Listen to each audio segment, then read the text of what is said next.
So capital structure में हम लोग क्या करते हैं? हम लोग बेसिकली ये चेक करते हैं कि हमारे फंडिंग्स कहाँ से आ रहे हैं। हमारे खुद के ऑर्गेनाइजेशन के मेंबर्स यानी शेयर होल्डर से आ रहे हैं, या फिर हमारे प्रेफरेंस शेयर होल्डर से आ रहे हैं, या फिर हमने जो रिटेन्ड अर्निंग्स की है, जो ऑलरेडी हमारे पेमेंट्स या फिर जो भी एक्सपेंडिचर्स है वो करने के बाद जो बैलेंस बचता है वहां से आ रहा है। ठीक है, हमें ये सब चीज देखना है। ठीक है, तो कैपिटल स्ट्रक्चर बेसिकली क्या होता है? सिक्योरिटी मिक्स होता है जहाँ पे बहुत सारे सिक्योरिटीज आते हैं। ठीक है, बॉन्ड्स आते हैं, डिबेंचर्स आते हैं। अब यहाँ पे हमने कुछ लिखा है, capital structure is equal to. ठीक है, इसका मतलब क्या है? जब हमें कैपिटल स्ट्रक्चर कैलकुलेट करना होता है कि हमारे ऑर्गेनाइजेशन का टोटल कैपिटल कितना है। ठीक है, तो ये जो अलग अलग हमने नाम्स यहाँ पे लिखा है, यही पार्ट्स होते हैं स्ट्रक्चर के।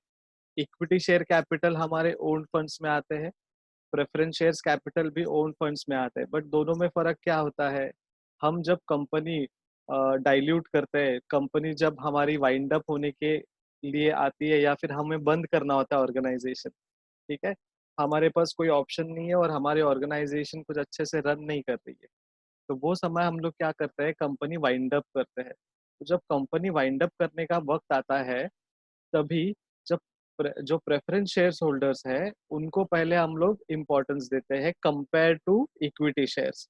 अगर हमने लोन्स लिया है, बोरोड्स लिया है, या फिर बैंक लोन लिया है, बॉन्ड साइन किया है, तो सबसे पहले उनको जाएगा। लेकिन जब इक्विटी शेयर कैपिटल को प्रेफरेंस शेयर से कंपेयर करते हैं, तो प्रेफरेंस शेयर्स को पहले हम पेमेंट करते हैं।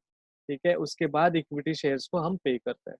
ठीक है, अब इक्विटी शेयर होल्डर्स को हम लोग क्या देते हैं? नॉर्मली जब ऑर्गेनाइजेशन रन हो रही है, अच्छा खासा इनकम आ रहा है, प्रॉफिट्स आ रहे हैं। ठीक है, तो हम लोग इनको क्या देते हैं? डिविडेंड्स देते हैं। ठीक है, सेम डिविडेंड हम प्रेफरेंस शेयर होल्डर्स को देते हैं, बट दोनों में फर्क इतना है, जब कंपनी वाइंड अप होने के पोजीशन में होती है, ठीक है, तब प्रेफरेंस शेयर होल्डर्स को ज्यादा इंपॉर्टेंस दिया जाता है as compare to equity share capital. ठीक है, उसके बाद कैपिटल स्ट्रक्चर में हमें देख रहा है हमारे पास कुछ रिजर्व्स है क्या। ठीक है, हमारे जो रिजर्व्स होंगे, इतने सालों से हमने जो प्रॉफिट अर्न किया है, हमने जो डिविडेंड्स पे किए हैं, जो टैक्सेशन पे किया है, जो हमने डाइवर्सिफिकेशन करना था वो कर लिया है, जो हमने एक्सपांशन करना था वो कर लिया है, उसके बावजूद भी कुछ अमाउंट अगर हम रिजर्व्स में रखते हैं, तो वो रिजर्व्स भी हमें ध्यान में रखना है कैपिटल स्ट्रक्चर के समय पे। ठीक है, उसके बाद आते हैं डिबेंचर्स। तो ऐसे जितने भी हमारे डिविजन्स है, जितने भी सिक्योरिटीज है, उन सबको जब हम मिक्स करते हैं, उन्हें कहते हैं कैपिटल स्ट्रक्चर। ठीक है, अब देखते हैं इसमें क्या क्या है कैपिटल स्ट्रक्चर्स में। Components of capital structure. Capital structure का कंपोनेंट्स क्या है? कैपिटल स्ट्रक्चर के चार कंपोनेंट्स है। Number one, equity share capital. Equity share capital मतलब हमारे खुद के बोरो ओन फंड्स। ठीक है, हमने बोरो किया है हमारे शेयर होल्डर से, और हमने उनको हमारे कंपनी के पार्टनर्स बना दिए हैं। ठीक है, जब हम कंपनी के पार्टनर्स बनते हैं, तो हमें उनका प्रॉफिट मिलता है बराबर। वो प्रॉफिट शेयर जब करते हैं कंपनी, उन्हें हम लोग कहते हैं डिविडेंड्स। नाउ आप लोग सोचोगे कि हर कंपनी डिविडेंड्स देती है। नहीं, जरूरी नहीं है। कंपनी के अलग अलग रूल्स एंड रेगुलेशंस होते हैं, उनके अलग अलग डिसीजंस होते हैं, और वो डिसीजन मायने रखते हैं कि हमारे आने वाले 5 से 7 सालों में क्या गोल्स और मिशन या विशन है। अगर समझो हमारी बिजनेस अभी शुरू होकर 5 साल हो गई है, हमें इसे और एक्सपांड करना है, तो शायद कंपनी आपको डिविडेंड ना दे। कंपनी ऑलरेडी सेट है, बट कंपनी को और डाइवर्सिफाई करना है, मतलब एक बिजनेस से लेके दूसरे और बिजनेस में जाना है। ठीक है, तभी भी शायद कंपनी आपको डिविडेंड ना दे। ठीक है, लेकिन ऐसा भी हो सकता है कंपनी डाइवर्सिफाई भी कर रहे हैं। ठीक है, वो एक्सपांड भी कर रहे हैं, इनका इन्वेस्टमेंट भी चल रहा है खुद के बिजनेस में, और प्लस हमारे जो इक्विटी शेयर होल्डर्स है, जिन्होंने उनका पैसा इन्वेस्ट किया है कंपनी में, ठीक है, उनको डिविडेंड भी दे रहे हैं।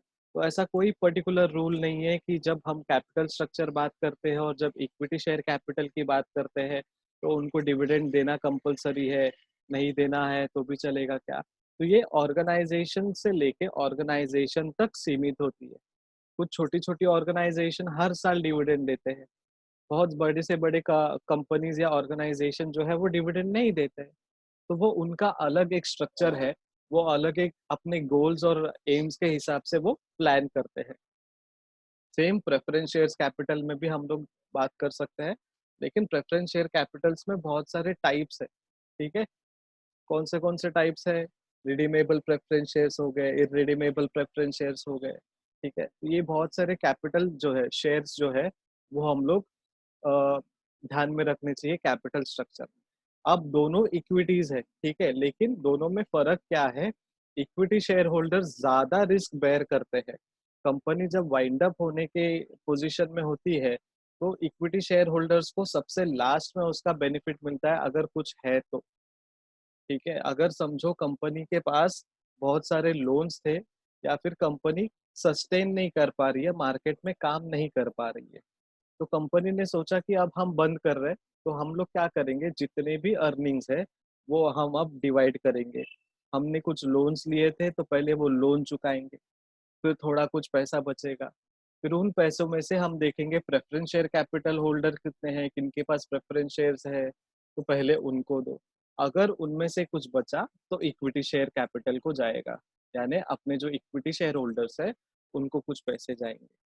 ठीक है। रिटेन्ड अर्निंग्स, रिटेन्ड अर्निंग्स वो है जहाँ पे हमारे जितने भी प्रॉफिट्स आते हैं, ठीक है, वो प्रॉफिट आने के बाद जो हम लोग एक्सपेंडिचर करते हैं, जैसे हम टैक्स पे करते हैं, ठीक है, हम एम्प्लॉयज की सैलरी पे करते हैं, वर्किंग कैपिटल जो हमारा एनुअल वर्किंग कैपिटल है वो साइड में रखते हैं, ठीक है, हमारे जो डिविडेंड पे आउट है वो डिविडेंड पे करते हैं, उसके बाद जो अमाउंट बचता है ना, वो रिटेन्ड अर्निंग्स होता है। फॉर एग्जाम्पल, हमारी कंपनी ने 100 करोड़ रुपए इस साल में प्रॉफिट अर्न किए टोटल। अब उसमें वर्किंग कैपिटल निकल गया 50 करोड़।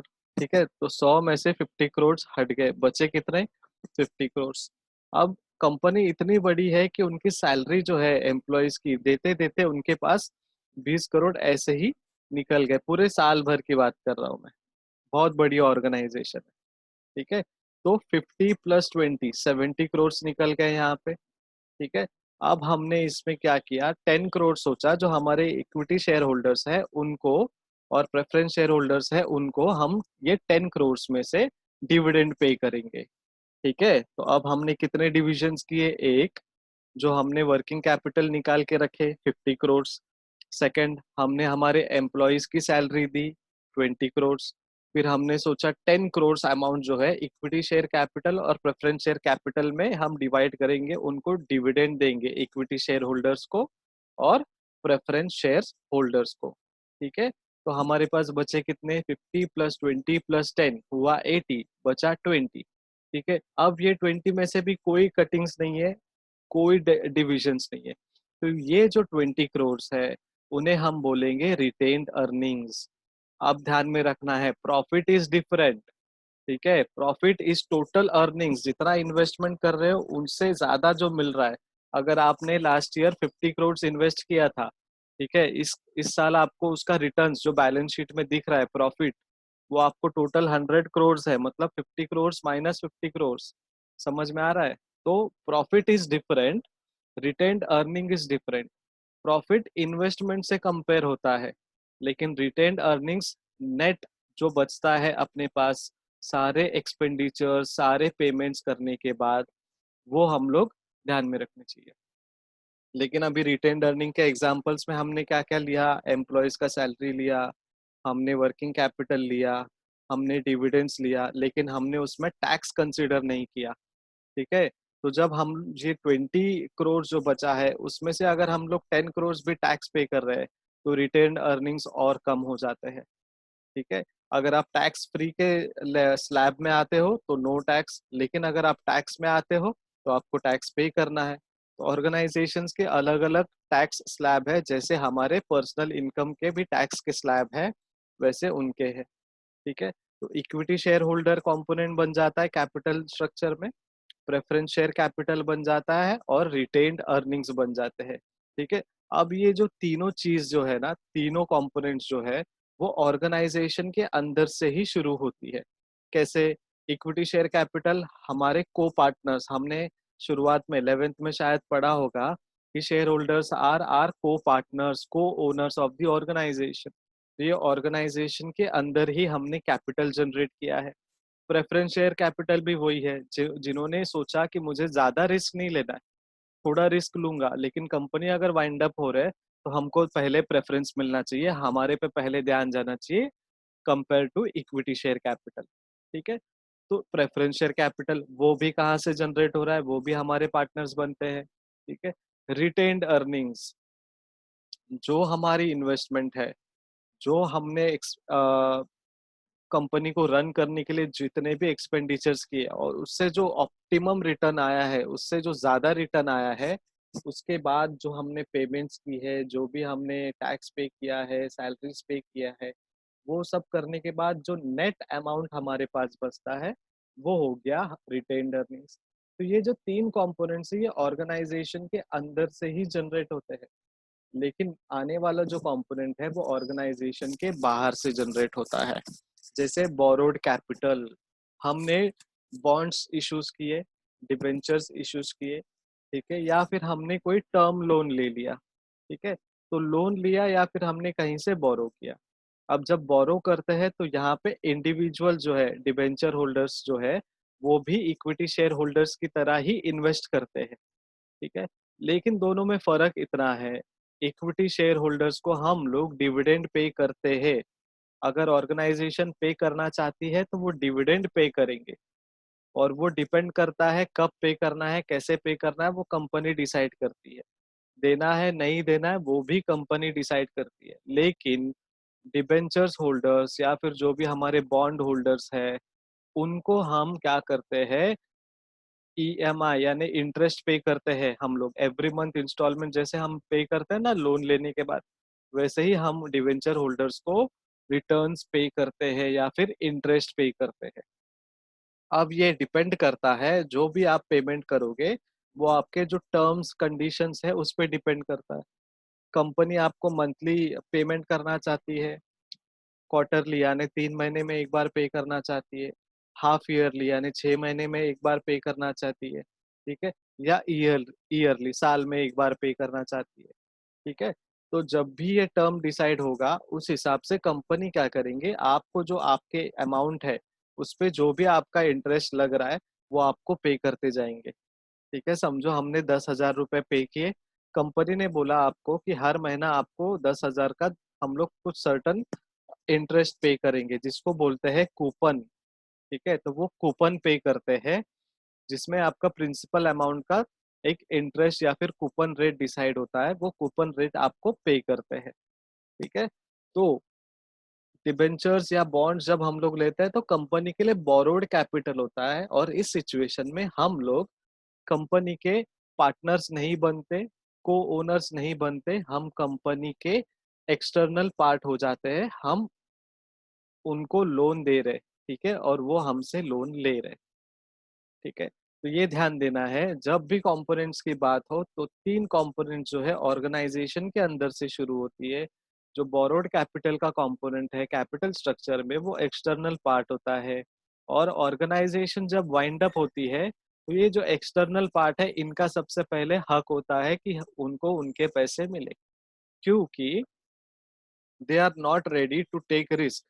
तो उन्होंने क्या किया, आपको एक सर्टेन कंडीशन में कुछ टर्म्स के साथ उन्होंने आपको बोला कि हम आपको उधार दे रहे हैं। So loan is nothing nothing but उधार देना। तो उधार जब हम लोग देते हैं तो सबसे पहले वो क्लियर करते हैं, उसके बाद हम घर वालों की बात करते हैं। ठीक है? तो ये जो डिबेंचर्स या बॉन्ड्स या टर्म लोन्स है, कंपनी वाइंड अप होने के समय में हमको ये बहुत ध्यान देना पड़ता है कि उनका रीपेमेंट प्रॉपरली हो रहा है। डिबेंचर्स और बॉन्ड्स को हमने बात की कूपन्स, लेकिन जब हम लोग बैंक लोन लेते हैं, ठीक है, या फिर कोई फाइनेंशियल ऑर्गेनाइजेशन से लोन लेते हैं, नॉन बैंकिंग इंस्टीट्यूशन से हम लोन लेते हैं, तभी हमको क्या करना पड़ता है, जैसे हमने बैंक से लोन लिया वैसे उनका ईएमआई जो है वो शुरू हो जाता है। ठीक है? डिबेंचर्स एंड बॉन्ड्स और लोन्स में थोड़ा सा फर्क है। जब हम डिबेंचर्स या बॉन्ड्स लेते हैं उसका एक मैच्योरिटी पीरियड डिसाइड हो जाता है। आपको दो कंडीशंस में वो रिटर्न्स मिलते हैं। आप साल भर में कभी भी उनके इंटरेस्ट आप ले सकते हो जब वो बॉन्ड साइन करते हो या फिर एग्रीमेंट साइन करते हो। ठीक है, कंपनी डिसाइड करती है कि वो कैसे देंगे आपको, मंथली, हाफ ईयरली या फिर साल में एक बार, या फिर कंपनी जो एग्रीमेंट है वो मैच्योर होने के टाइम पे। ठीक है, तो वो बॉन्ड्स कितने साल का है, 5 साल का है, 10 साल का है, उस पे डिसाइड होता है आपको जो रिटर्न्स है वो पे करना, principal amount plus coupon that is interest. लेकिन जब हम बैंक से लोन लेते हैं तो वो एवरी मंथ इंस्टॉलमेंट जैसे हमारे पर्सनल लोन का होता है, वैसे ही ऑर्गेनाइजेशंस का भी ईएमआई होता है। तो वहां पे वो प्रिंसिपल अमाउंट प्लस इंटरेस्ट पे करते हैं। ठीक है, तो कंपोनेंट्स ऑफ कैपिटल स्ट्रक्चर सिर्फ 4 है: equity share capital, preference share capital, retained earnings, borrowed capital. Borrowed capital में भी डिबेंचर्स एंड टर्म लोन्स। ठीक है, आज बहुत छोटा लेक्चर है बिकॉज ये लास्ट पोर्शन है अपने लेसन 1 का। ठीक है, तो ये कैपिटल स्ट्रक्चर के थोड़े से डिटेल्स है। अभी इसमें से किसी को भी डाउट है आपको तो प्लीज क्वेश्चन रेज कीजिए, तो हम लोग डाउट सॉल्व करेंगे।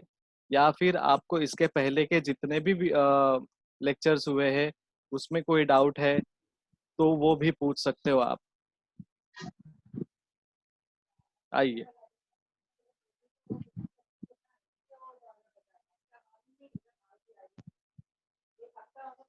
किसी को कोई डाउट? No. श्योर, आज का लेक्चर समझा अच्छे से? Yes, sir. Yes, sir. Okay okay okay. और पिछला जो पूरा लेसन हुआ उसमें किसी को कोई डाउट है? No sir. No, sir. पक्का? Yes, sir. क्वेश्चंस पूछना चालू करूं? चालू करो सर। पक्का? ठीक है। फैक्टर्स अफेक्टिंग फिक्स्ड कैपिटल कितने हैं और क्या क्या है? कोई बुक नहीं खोलेगा?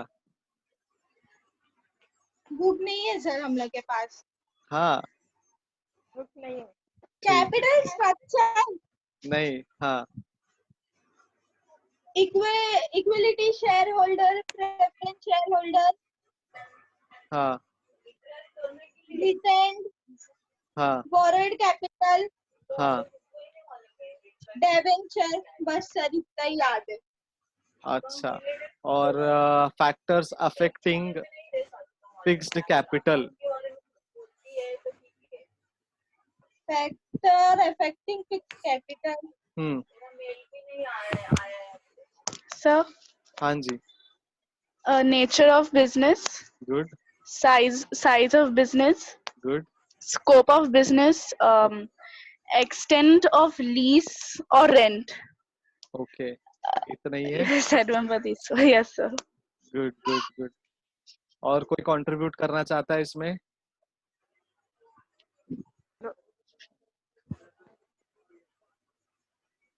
ठीक है, चलेगा। कोई भी कुछ भी डाउट हो तो आप विक्रांत सर से भी पूछ सकते हैं, वो मैसेज दे देंगे मुझे, या फिर आप नोट डाउन कर लीजिए और उसके बाद अगले लेक्चर में हम वो डिस्कस कर सकते हैं। ठीक है? ठीक है, चलो Vikrant sir, over to you. Yeah, thank you, Prem sir. Thank you sir. Hello, everyone can hear me now? Others? Yes sir. Yes, sir. Yes, Yeah. sir. Sahil is more active. Yes sir. Yes sir. Okay, so today sir finish what sir finish? Which topic? Sahil? Sir sir What sir? Sir component of capital structure, Yeah. और अपना क्या बोलते हैं capital structure, अच्छा, what is capital structure? अपना क्या बोलते हैं अपना combination of different sources use in capital structure. Oh my God. Manisha, can you hear me? Manisha.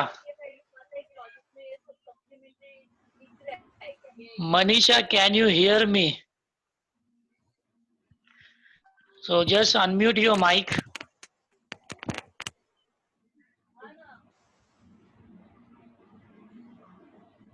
It's not happening. Yes, sir. या क्या पढ़ाया सर ने आज? Capital का Capital. पढ़ाया। अच्छा कैपिटल का पढ़ाया, कुछ तो पढ़ाया। हाँ। क्या कैपिटल में क्या पढ़ाया? कौन है ये? सर एक minute. Okay, okay, no problem. Then who is the immaculate?